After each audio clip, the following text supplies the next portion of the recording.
Nan-in, a Japanese master during the Meiji era, 1868 to 1912, received a university professor who came to inquire about Zen.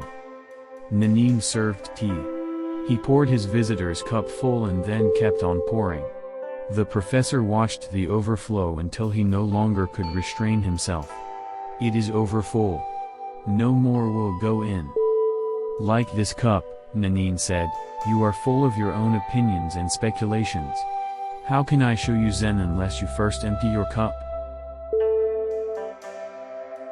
Tanzan and Ekido were once traveling together down a muddy road.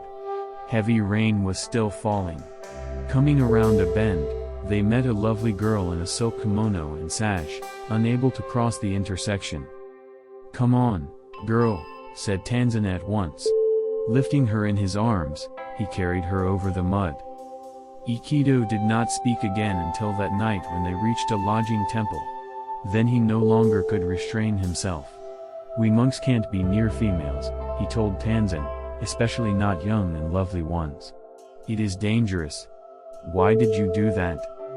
"I left the girl there," said Tanzan. "Are you still carrying her?" Ryokan, a Zen master, lived the simplest kind of life in a little hut at the foot of a mountain. One evening a thief visited the hut only to discover there was nothing in it to steal. Ryokan returned and caught him. "You may have come a long way to visit me," he told the prowler, "and you should not return empty-handed. Please take my clothes as a gift."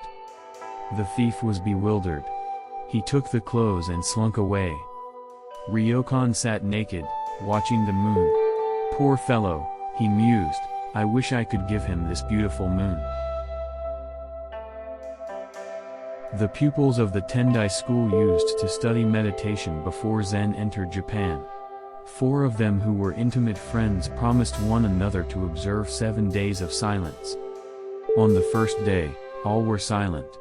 Their meditation had begun auspiciously, but when night came and the oil lamps were growing dim, one of the pupils could not help exclaiming to a servant, "Fix those lamps." The second pupils were surprised to hear the first one talk. "We are not supposed to say a word," he remarked. "You two are stupid." "Why did you talk?" asked the third. "I am the only one who has not talked," concluded the fourth pupil. Hobin, a Chinese Zen teacher, lived alone in a small temple in the country. One day 4 traveling monks appeared and asked if they might make a fire in his yard to warm themselves. While they were building the fire, Hobin heard them arguing about subjectivity and objectivity. He joined them and said, "There is a big stone. Do you consider it to be inside or outside your mind?" One of the monks replied, "From the Buddhist viewpoint everything is an objectification of mind, so I would say that the stone is inside my mind." "Your head must feel very heavy," observed Hobin, "if you are carrying around a stone like that in your mind."